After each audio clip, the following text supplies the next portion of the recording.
Hey everyone, and welcome to our explainer. Today, we're going to tackle a really important concept for any organization that wants to win: the difference between internal and external audits. And to make it super clear, we're going to use a simple analogy you won't forget: the team's coach versus the game's referee. So let's jump right in.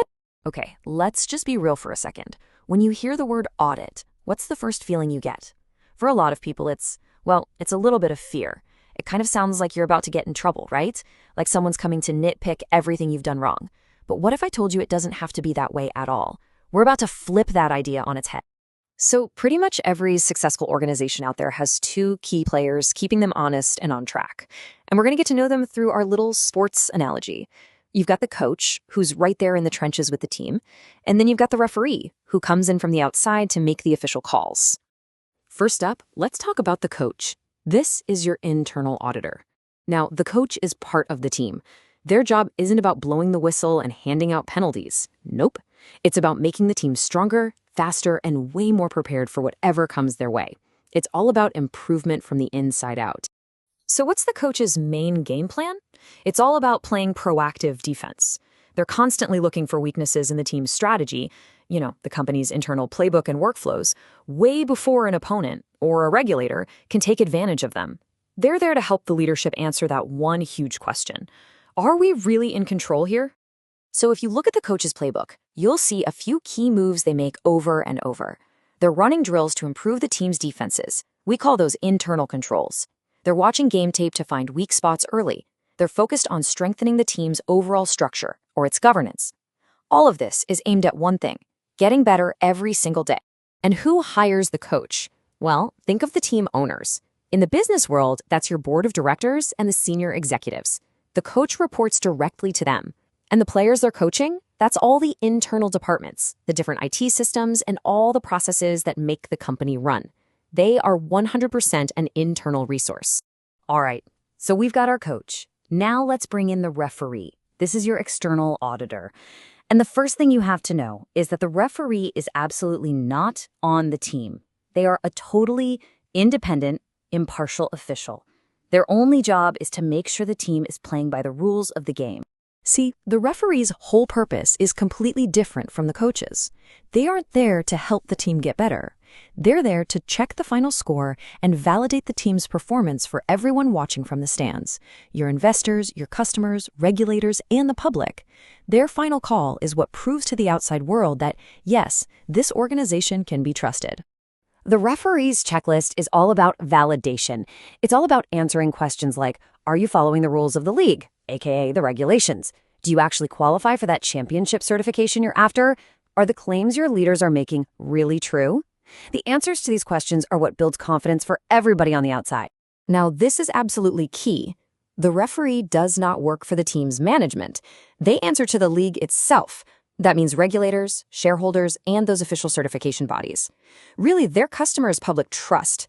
They look at the organization as a whole to give that unbiased outside opinion. Okay, so we've met our two key players: the coach, who's all about making the team better from the inside, and the referee, who's all about validating the team's performance for the outside world. Now, let's put them in a head-to-head matchup to really see how different their jobs are.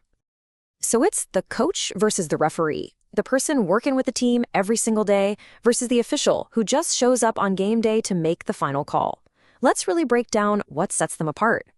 Okay, this table really lays it all out. Just look at the very first line. Objective. The coach's goal is to improve things. The referee's goal is to validate things. That one single difference changes everything else. It's why the coach's scope can be flexible. They focus on whatever risks are biggest, while the referee's scope is fixed by a specific rulebook. And look at the outcomes. The coach gives you recommendations to get better. The referee gives you a formal public opinion. Totally different roles. So if they're so different, you might be wondering, how do they work together? Or do they? Well, here's the thing. A winning team absolutely needs both. A truly great defensive strategy depends on the coach and the referee each playing their distinct part perfectly.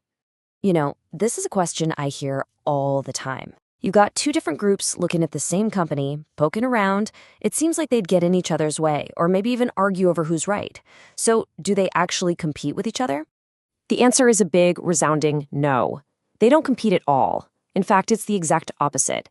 They are two essential parts of the same whole, which is just good, solid governance. Their work is actually designed to fit together and support each other. So let's clear up a couple of common myths right now. First off, this idea that internal audit is just management checking its own homework? Not true. They report independently to the board. And the idea that external audit is just a bunch of bean counters reviewing paperwork? Also not true. Their opinion has serious weight. The key is they work in tandem. Okay, there's actually a formal name for this whole setup. It's called the 3 lines of defense model. It's pretty simple.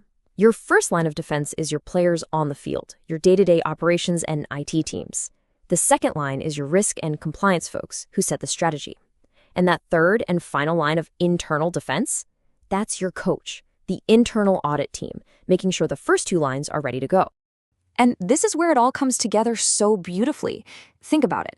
A really strong coach gets the team so prepared, running drills, fixing weaknesses, that when the referee finally shows up for the big game, there are no shocking penalties, no surprises.